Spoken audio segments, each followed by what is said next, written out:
শ্রীলঙ্কার বিরুদ্ধে কেমন হবে টিম ইন্ডিয়া স্কোয়াড? বাদের খাতায় 3 ক্রিকেটার। এদিকে প্রশ্ন উঠতে শুরু করেছে যে শিবম দুবে এবং রিয়ান পরাগকে ব্যাক টু ব্যাক দুটো সিরিজে সুযোগ দেওয়া হবে কিনা। কারণ জিম্বাবুয়ের বিরুদ্ধে এখনও পর্যন্ত তারা একেবারে নজর কাটতে পারেননি। পাশাপাশি জিতেশ শর্মারও শ্রীলঙ্কায় যাওয়ার সম্ভাবনা একেবারে নেই বললে চলে। জিম্বাবুয়ের বিরুদ্ধে আগামী 14 জুলাই শেষ টি-20 ম্যাচ খেলতে নামবে টিম ইন্ডিয়া।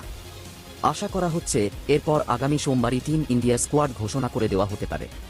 টিম ইন্ডিয়া আপাতত জিম্বাবুয়ের বিরুদ্ধে 5 ম্যাচের টি-20 সিরিজ খেলতে নেমেছে। এই সিরিজে 3টে ম্যাচ ইতিমধ্যেই খেলা হয়ে গিয়েছে। বাকি রয়েছে আর দুটো 13 এবং 14 জুলাই ম্যাচ। এই সিরিজ শেষ হতে না হতেই শ্রীলঙ্কা সফরের উদ্দেশ্যে রওনা দেবে ভারতীয় ক্রিকেট দল। এই সিরিজের সূচি আনুষ্ঠানিকভাবে ঘোষণা করে দেওয়া হয়েছে। প্রথমে 3 ম্যাচের টি-20 সিরিজ খেলা হবে। এই সিরিজের প্রথম ম্যাচটা আগামী 26 জুলাই আয়োজন করা হয়েছে। ফলে হাতে যে আর খুব একটা বেশি সময় নেই তা বলা যেতেই পারে। এবার এই সিরিজে টিম ইন্ডিয়া স্কোয়াড কেমন হতে পারে আসুন সেটাই আপাতত দেখে নেওয়া যাক। হার্দিক পান্ডিয়ার হাতে টিম ইন্ডিয়ার দায়িত্ব। আপাতত জিম্বাবুয়ের বিরুদ্ধে যে ভারতীয় ক্রিকেট দল টি-20 সিরিজ খেলছে সেই দলকে নেতৃত্ব দিচ্ছেন শুভমান গিল। কিন্তু শ্রীলঙ্কায় যে ভারতীয় ক্রিকেট দল যাবে সেখানে টিম ইন্ডিয়ার নেতৃত্বে হাত বদল হতে পারে।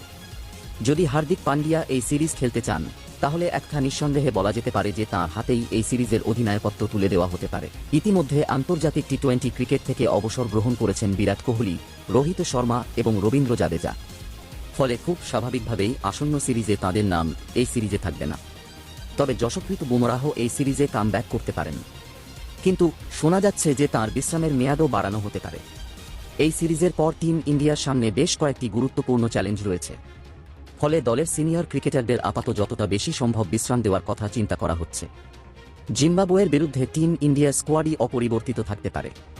শ্রীলঙ্কার বিরুদ্ধে আয়োজিত এই টি-20 সিরিজে শুভমান গিল, অভিষেক শর্মা, যশস্বী জয়সওয়াল এবং ঋতুরাজ গায়কোয়াড়কে টিম ইন্ডিয়া স্কোয়াডে জায়গা দেওয়া হতে পারে।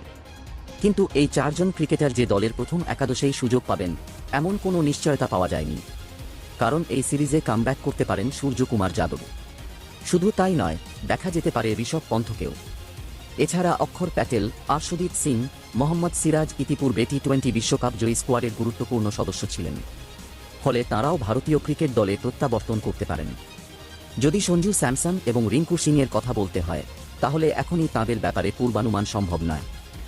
শ্রীলঙ্কার বিরুদ্ধে আসন্ন টি-20 সিরিজে সম্ভাব্য ভারতীয় স্কোয়াড: হার্দিক পান্ডিয়া অধিনায়ক, Shubman Gill, Yashasvi Jaiswal, Ruturaj Gaikwad, Abhishek Sharma, Sanju Samson wicketkeeper, Rishabh Pant wicketkeeper, Suryakumar Yadav, Rinku Singh, Axar Patel, Washington সুন্দর, কুলদীপ যাদব, আর্শদীপ সিং, মোহাম্মদ সিরাজ, খলিল আহমেদ।